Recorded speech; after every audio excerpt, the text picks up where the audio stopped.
Diz assim, Tiago, capítulo 1, versículo 19. Saber estas coisas. Quer dizer, ele vai começar a citar um monte de coisa que nós devemos saber. Muito mais do que saber a nível intelectual, é saber com verdade na vida, sabe? Com prática na vida. E ele diz assim, sabeis estas coisas, meus amados irmãos, ponto. Todo homem, pois, seja pronto para ouvir. Alguém já disse aí no passado aí, Provérbios está cheio, né? Que ouvir, né, é melhor que falar. Que ouvir, Deus deu para a gente dois ouvidos, duas orelhas e apenas uma boca, né, dona Elza? Então, ouvir é melhor. Tem gente que atropela a fala do outro. Tem gente que se precipita em se defender. Tem gente que se precipita, eu já sei o que tu vai falar, ou não foi bem assim, ou não é bem assim, não foi o que eu quis dizer. A gente está sempre atropelando as pessoas porque nós somos tardios em ouvir. A gente é rápido para falar. E ele diz aqui, para a gente ser tardio para falar, é invertido. E a gente tem que ser pronto para ouvir. Ouvir é bom, ouvir enquanto o outro fala. Você vai fazer a leitura do que o outro pensa, do que o outro imagina, do que o outro, do jeito que ele vê as coisas, o mundo. Então, aqui no Brasil, ou principalmente na maioria das famílias brasileiras, a gente, quando senta à mesa, um atropela o outro, um fala na frente do outro, um quer falar mais alto que o outro. Tem conversas cruzadas, né? Dificilmente alguém na mesa fala e todos ficam ouvindo. Quando esse acabar de falar, outro começa a falar. E aí os outros todos ouvem. Dificilmente no Brasil, ou em poucas famílias, tem esse hábito de esperar pelo outro. E ele diz assim, tardio para falar. E ele diz ainda mais, tardio para se irar. E ele diz assim no versículo 20, porque a ira do homem, a minha ira, a tua ira, ela não produz justiça de Deus. Lá em Efésios, no capítulo 4, versículo, se eu não me engano, versículo 25, ele diz que... Deixa eu achar aqui para vocês. Efésios 4, 25. Ele diz para a gente irar, mas não pecar. Ele diz aqui no 4, 25. Ele diz assim: por isso, deixando a mentira, fale cada um a verdade com o seu próximo, porque somos membros um dos outros. Irai-vos e não pequeis. Não se ponha o sol sobre a vossa ira e nem deis lugar ao diabo. Então, quando a gente, voltando aqui para Tiago, quando a gente se ira, a gente abre uma brecha no nosso coração, uma porta aberta para sermos visitados por esses atributos diabólicos, né? Essas raivas, essas iras, esses descontroles emocionais. A gente é visitado para expor ou deixar vazar ou sofrer erupções do nosso coração para raivas, para azedume, para sentimentos raivosos, sabe? Iras. Então ele disse para a gente não abraçar a ira, não deixar a ira permanecer em nós, rodando em nós, porque se a gente fizer assim, ela pode se tornar num problema muito sério, e não será bom nem para mim e nem para quem faz isso. Ele diz que essa ira, encontrando pouso no homem, ela não produz a justiça de Deus, porque essa ira acaba te perversificando. vencido, ela acaba fazendo de você um homem violento, um homem das gritarias, sabe? Ele diz assim, portanto, no versículo 21, despojando-vos de toda impureza e acúmulo de maldade, acolhei com mansidão a palavra em vós implantada, a qual é poderosa para salvar a vossa alma. Ele, nesse versículo aqui, ele está dizendo, não, abra essa mala do teu coração, esse armário que é teu coração, sabe? Aonde você acumula essas maldades, essas raivas, essas iras, esses sentimentos de facção, de divisão, de ofensas, de chorume, de azedume, e pega isso aí e se despoja disso. Lá em Efésios, o apóstolo Paulo diz para mim e para você, para a gente se despojar de quem? Do velho homem. Lá mais abaixo, naquele versículo que eu li, ele diz para a gente se despojar disso, não praticar isso, não abraçar essas coisas, que não vai ser bom para quem é chamado como discípulo de Jesus. E ele diz assim ainda, e acúmulo de maldade. Então, quando você faz isso, a gente tem que se despojar dessas impurezas. Se despojar mesmo, abrir, botar para fora, não buscar mais, não desejar aquilo como qualidade para mim, sabe? Esse acúmulo de maldade, essas raivas, essas maldades exacerbadas, a gente deve se despojar. E agora, vamos mudar o jeito de viver, vamos mudar o jeito de ser, de escolher. Ele diz, acolhei com mansidão a palavra em vós implantado, o evangelho da verdade, o qual é poderosa para salvar nossa alma, nossa mente. Amém? Você deve renovar o seu pensamento. Você deve renovar o seu jeito de ver o mundo. Você deve renovar o seu jeito de ver as pessoas. Olha, eu vou te dizer um negócio. É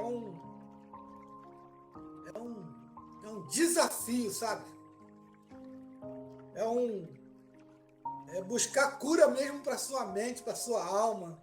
Salvar o teu psique dessa sociedade dividida, malvada, dessa sociedade raivosa, iracunda.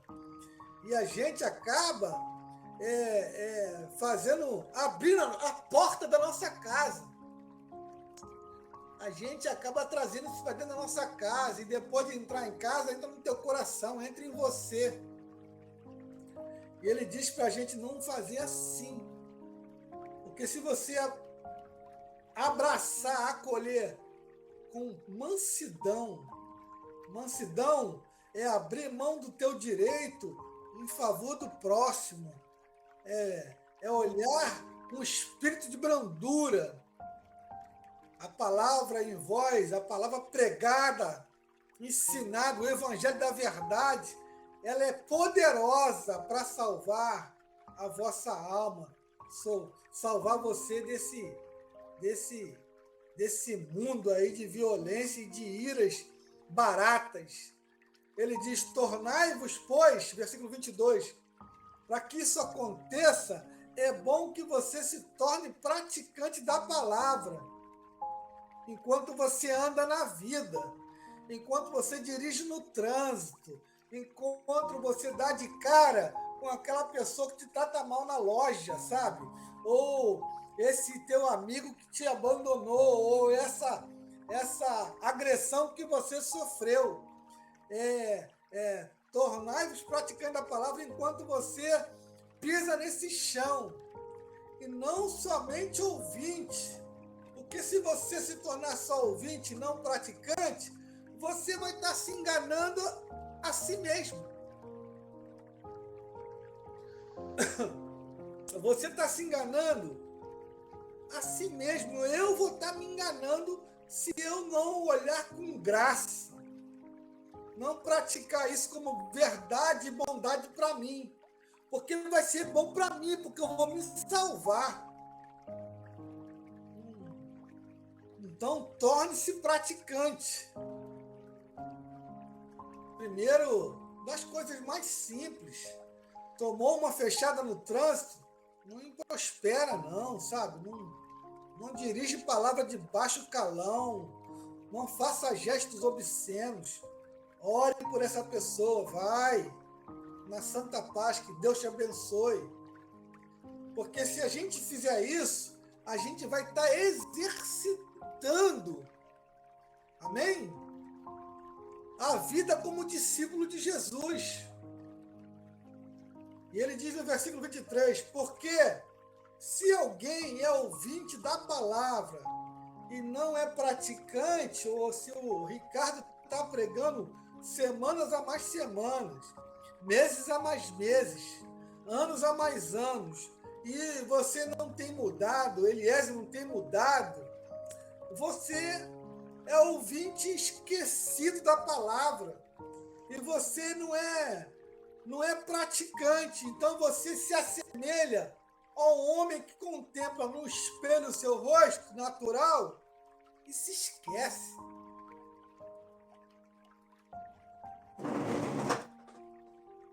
Quando o apóstolo, não vou entrar em detalhes aqui do que é o homem natural, está lá na carta de Coríntios, primeira carta de Paulo aos Coríntios, capítulo 1, 2, 3, ele está dizendo que o homem natural é aquele homem que não está nem aí para Deus, sabe? Ou então, o homem carnal, que é o homem inconstante, sabe? O homem espiritual é aquele que acolhe a palavra, que discerne tudo, que tudo é centralizado, tudo é convergido para Jesus, e ele aceita a palavra como objeto de transformação na sua vida. Aí, ele diz, se você fizer assim, porque se você for ouvinte, se alguém é ouvinte da palavra e não praticante, você vai ser como esse homem, que se olha no espelho e dá as costas, sabe? No espelho o seu rosto natural e dá as costas. Ele diz assim no versículo 24, pois a si mesmo se contempla e se retira. E para logo se esquece de como era a sua aparência. Ele diz o seguinte, ele diz para mim e para você o seguinte, eu me transformo num homem cínico. Sabe? Eu sei que preciso ser transformado ao me olhar no espelho. O espelho reflete quem você é de fato. E quando eu abraço a palavra, eu contemplo a mudança. Eu contemplo o crescimento. Eu contemplo, melhor do que eu, tá?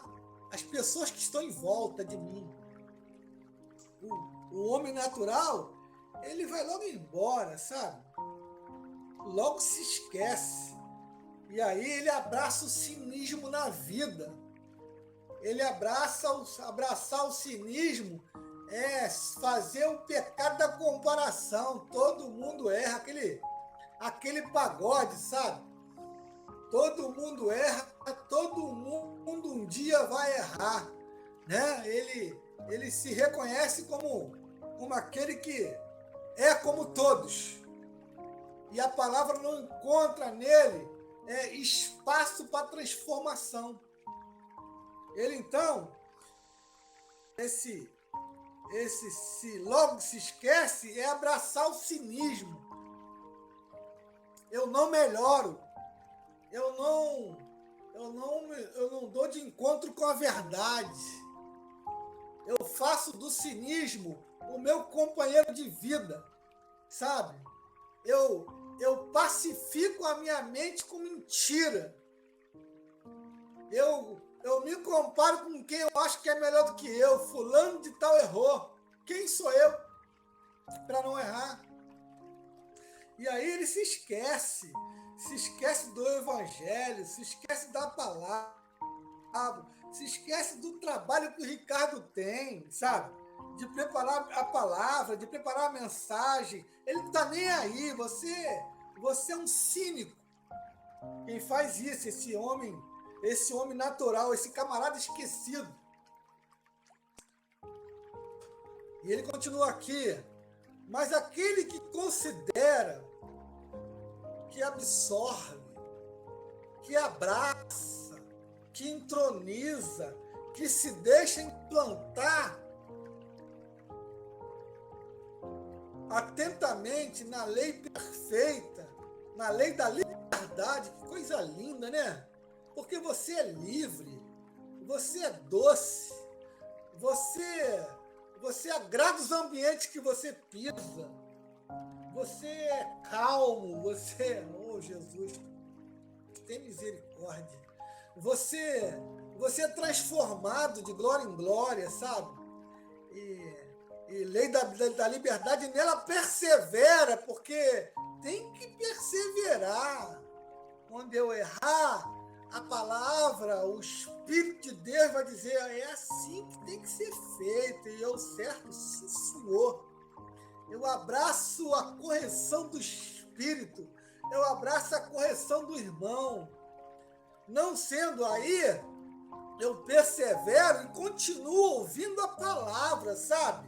Enquanto caminho nessa vida, nas esquinas, nas vielas, nos shoppings, quanto principalmente eu estou sozinho, não sendo ouvinte negligente, mas eu vou ser operoso praticante.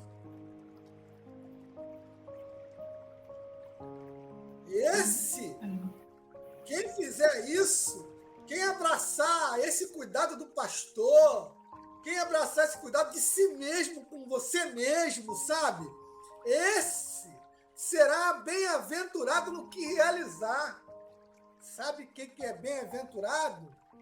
Bem-aventurado é Macário, no grego, significa feliz ou extremamente feliz. Uma felicidade sem medida. Ou melhor, você vai ser um discípulo que mudou de nível. Amém? Quando você não se permitir ser achado pelo perverso, pelo mal intencionado, pelo enganador, pelo violento. Essas coisas não encontram mais espaço em mim. Ele não mais modificará a minha natureza do Evangelho, sabe? A verdade do Evangelho em mim. Esse será bem-aventurado no que realizar. Porque sai de você doçura, sai de você conselho, sai de você amor. Sai de você esse Cristo. As palavras do Evangelho como verdade na vida. E ele diz assim: se alguém supõe ser religioso, deixando de refrear a língua, antes enganando o próprio coração, a sua religião é vã. As suas atitudes, sabe, Ana Paula? As suas atitudes, elas vão provar se você é ou não é. Não adianta eu me fantasiar. Não adianta eu si mesmo. Eu gosto de falar sobre isso, mas não vou perder tempo com isso aqui. É aquela pessoa fantasiada de religioso. Roupa, cabelo amarrado, se for mulher, homem de gravata. E depois sai de lá, ele se esquece.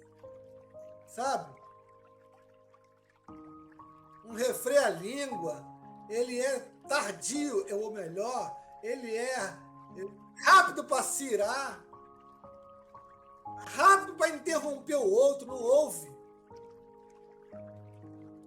Ele é violento. O velho homem parece que está sempre muito bem colocado, sabe, Ana Paula? Sabe, Dona Elza? Eita, calma aí. Acorda, levanta. E aí quem faz isso, a sua religião, aquilo que você chama de discípulo de Jesus, se reprova com as suas atitudes.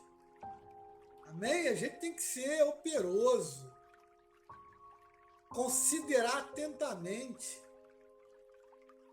perseverar, para que a gente não seja ouvinte negligente, mas aquele que opera, que trabalha junto, que como uma massa na mão do oleiro, como barro na mão do oleiro, sabe, se acomoda no espírito, se deixa ser transformado, tirar as impurezas, sabe, fazer coisa boa de você. Olha só, fazer coisa boa de você, de mim, da gente.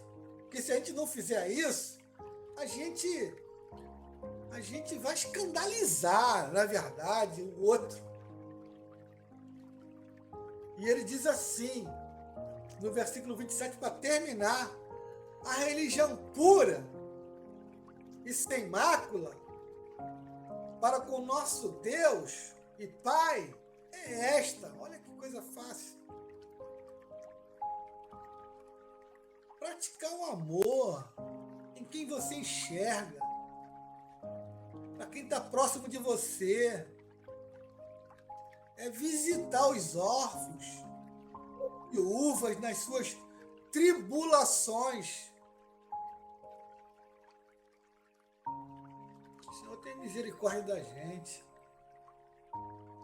E você mesmo aí, guardar-se incontaminado desse sistema violento, desse mundo raivoso, que quer derrubar a mim e a você.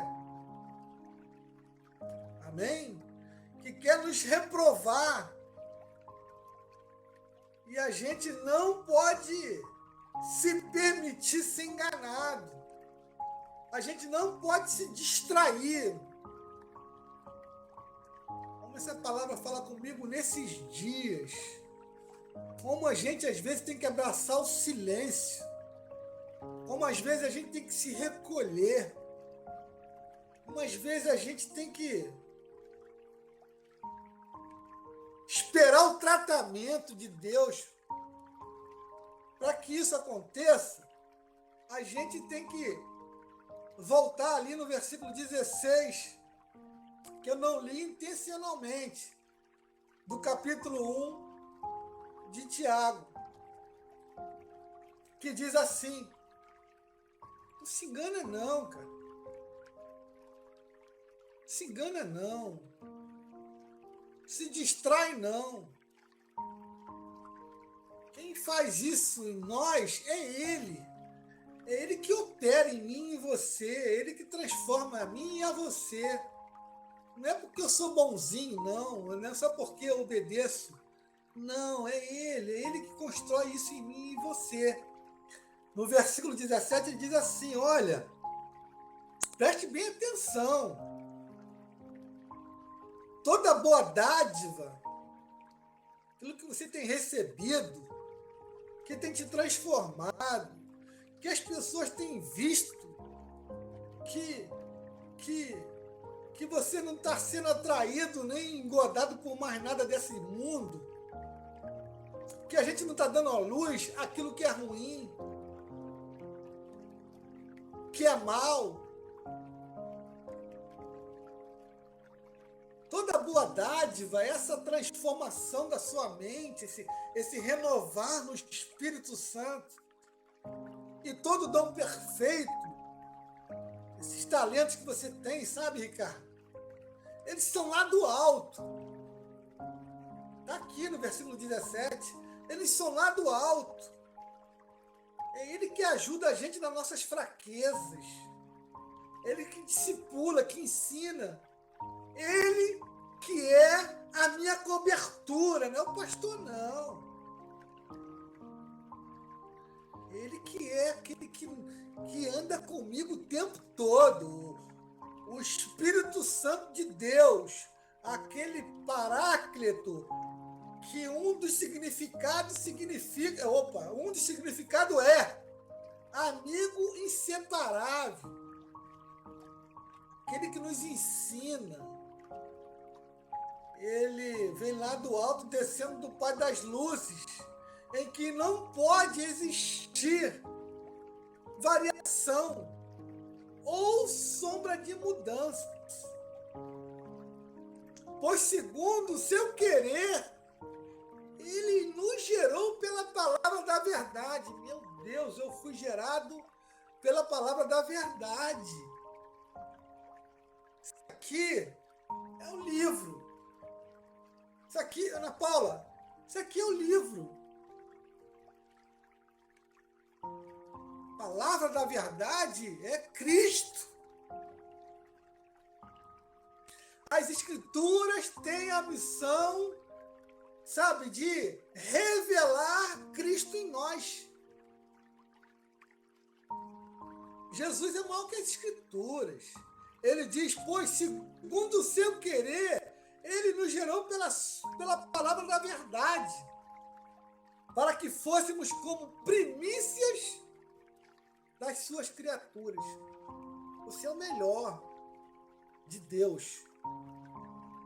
Aí, essa é a palavra para hoje. Nunca é tarde para levar luz. O pessoal fala muito em luz no Natal, né?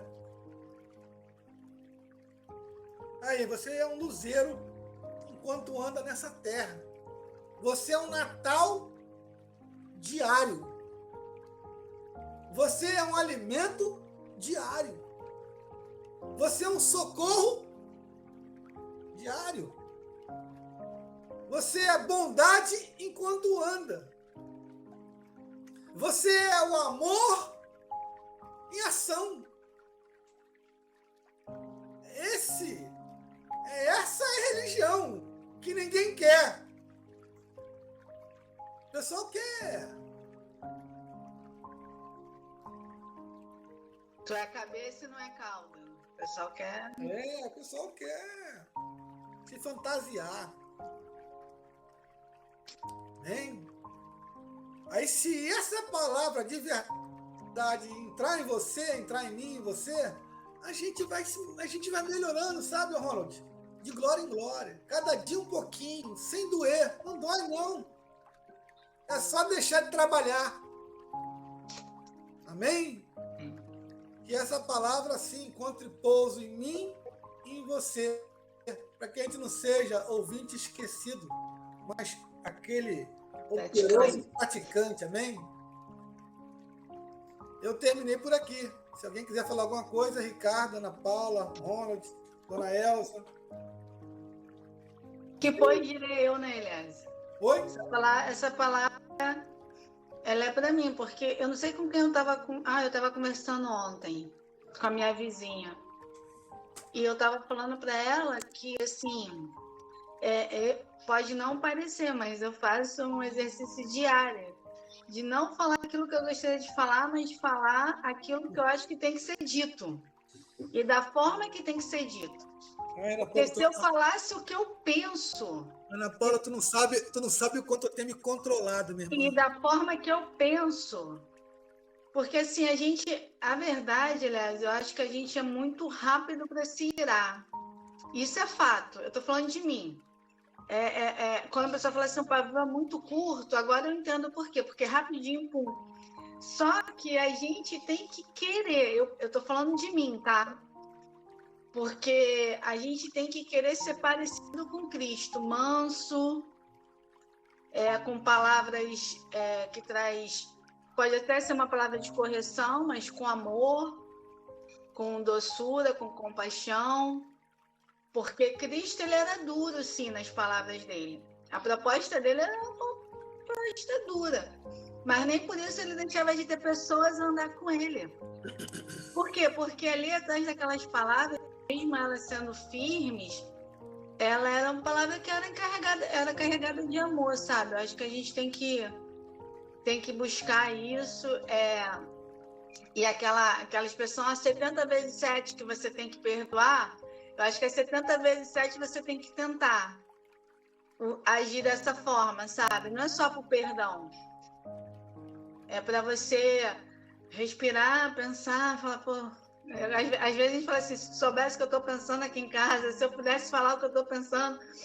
E você não fala, literalmente, você não fala o que você está pensando. Você fala aquilo que você acha que você tem que falar. E como você tem que falar. Jó era um homem, lá no versículo 1, capítulo 1, versículo de Jó. Jó era um homem íntegro, reto, temente a Deus e que se desviava do mal.